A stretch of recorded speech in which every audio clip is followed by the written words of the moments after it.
ਝੰਗ ਦਾ plan ਚੰਗਾ ਸੀ ਵੈਸੇ, ਤਿੰਨਾਂ ਨੇ ਅੱਛਾ ਦਿਮਾਗ ਲੜਾਇਆ, ਤਿੰਨ ਜਾਣਿਆਂ ਨੂੰ ਫਾਇਦਾ ਹੈ। ਪਹਿਲੇ ਤੇ ਕਿ ਜਿਹੜੇ ਵੱਡੇ ਸਾਹਿਬਾਦੇ ਹੈ ਨੇ ਉਹਨਾਂ ਨੂੰ ਇਹ ਫਾਇਦਾ ਵੀ ਉਹਨਾਂ ਨੇ ਕਿਹਾ ਪੂਰੀ ਦੁਨੀਆ 'ਚ ਵੀ ਮੈਂ ਜੰਗ ਨਹੀਂ ਹੁਣ ਚਾਹੁੰਦਾ ਕਿਸੇ ਜਗ੍ਹਾ ਤੇ ਹੋਵੇ, ਲੇਕਿਨ ਉਹ ਕਹਿੰਦਾ ਮੇਰਾ ਅਸਲਾ ਲੈ ਲਓ, ਹੈ ਨਾ ਗੱਲ ਵੀ ਜੰਗ ਨਾ ਹੋਵੇ ਪਰ ਮੇਰਾ ਅਸਲਾ ਲੈ ਲਓ। ਫਿਰ ਉਹਨੇ ਵੇਖਿਆ ਵੀ ਕਿਹੜੇ ਕਿਹੜੇ ਮੁਲਕ ਨੇ ਜਿਨ੍ਹਾਂ ਦੇ ਕੋਲ ਵਾਹਵਾ ਦੌਲਤ ਹੈਗੀ ਆ, ਅਗਰ ਉਹ ਅਸਲਾ ਲੈਣ ਤਾਂ ਕਮਾਈ ਜ਼ਿਆਦਾ ਹੋ ਜਾਏਗੀ। ਕਿਆ ਬਾਤ ਹੈ ਰੱਬ ਦੀ, ਉਹਨਾਂ ਦੀ ਕਿਸਮਤ ਖੁੱਲ ਗਈ, ਵਾਹਵਾ ਉਹਨਾਂ ਨੂੰ ਮੋਦੀ ਲੱਭ ਗਿਆ। ਤੇ ਹੁਣ ਇਹ ਆ ਵੀ ਕੋਈ ਜੰਗ ਦਾ ਕੋਈ ਮਾਹੌਲ ਪੈਦਾ ਕਰਨਗੇ ਤੇ ਫੇਰ ਹੀ ਮੋਦੀ ਨੇ ਕਿਹਾ ਵੀ ਮੈਂ ਤੇਰੇ ਤੋਂ ਅਸਲਾ ਕਿਵੇਂ ਲਵਾਂ, ਮੈਂ ਇੱਕ ਵਾਰੀ ਰਫੇਲ ਲੈਣਾ ਸੀ ਤੇ ਸਾਰੇ ਇੰਡੀਆ 'ਚ ਮੇਰੇ ਖਿਲਾਫ ਲੋਕੀ ਹੋ ਗਏ ਤੇ ਮੈਂ ਫਿਰ ਕਿਸ ਤਰ੍ਹਾਂ ਅਸਲਾ ਲਵਾਂ। ਤੇ ਇਹਦੇ ਲਈ ਇਹ ਵੀ ਕੋਈ ਥੋੜਾ ਜਿਹਾ ਇਵੇਂ ਦਾ ਮਾਹੌਲ ਬਣਾਉਣਾ ਪਏਗਾ।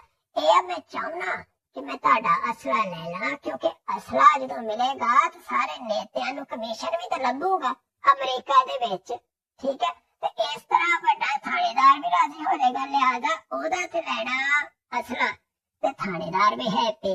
ਮੋਦੀ ਨੂੰ ਇਹ ਫਾਇਦਾ ਕਿ ਮੋਦੀ ਨੂੰ ਅਸਲਾਂ 'ਚੋਂ ਮਿਲੇਗਾ ਕਮਿਸ਼ਨ ਤੇ ਇਹਦੇ ਸਾਰੇ ਜਿਹੜੇ ਹੈਗੇ ਨੇ ਇਹਦੇ ਨਾਲ ਦੇ ਨੇਤਾ ਉਹਨਾਂ ਨੂੰ ਵੀ ਪਿੱਛੋਂ ਕਮਿਸ਼ਨ ਮਿਲੇਗਾ। ਲੇਕਿਨ ਵੱਡੀ ਗੱਲ ਇਹ ਆ ਬਈ ਜਦੋਂ ਜੰਗ ਹੋਊਗੀ ਤੇ ਹੁਣ ਪਿਛਲੀ ਦਫਾ ਤੇ ਇਹਨੂੰ ਇੰਨੇ ਵੋਟ ਨਹੀਂ ਮਿਲੇ ਤੇ ਹੁਣ ਇਹ ਸੋਚਦਾ ਵੀ ਅੱਗੇ ਕੀ ਬਣੂ। ਬਾਹਰ ਦਾ ਇਲੈਕਸ਼ਨ ਵੀ ਆਇਆ ਤੇ ਬਾਹਰ ਤੋਂ ਇਲੈਕਸ਼ਨ ਚੋਂ ਜਿੱਤਣ ਲਈ ਕੋਈ ਐਸਾ ਕੋਈ ਟੌਪਿਕ ਵੀ ਚਾਹੀਦਾ ਵੀ ਜਿਹਦੇ ਤੇ ਬੋਲੇ ਤੇ ਵੋਟ ਲਵੇ।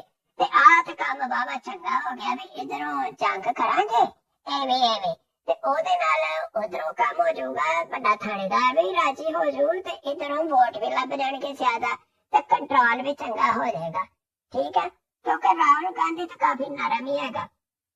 ਤੇ ਤੀਜੇ ਜਿਹੜਾ ਇਹਨਾਂ ਦੇ ਨਾਲ ਰਲੇ ਸੀ ਉਹ ਇਹ ਸੀ ਕਿ ਉਹ ਤੇ ਬਦੋਬਦੀ ਦੀ ਹੁਕੂਮਤ ਬਣੀ ਹੋਈ ਆ ਜਿਹੜਾ ਫੌਜੀ ਆ ਉਹ ਵੀ ਰਿਟਾਇਰ ਹੋਇਆ ਔਰ ਉਹਨੇ ਆਪੇ ਲਿਆ ਕੇ ਅਰਦਲੀ ਨੂੰ ਬਿਠਾ ਲਿਆ ਹੋਇਆ ਉੱਤੇ।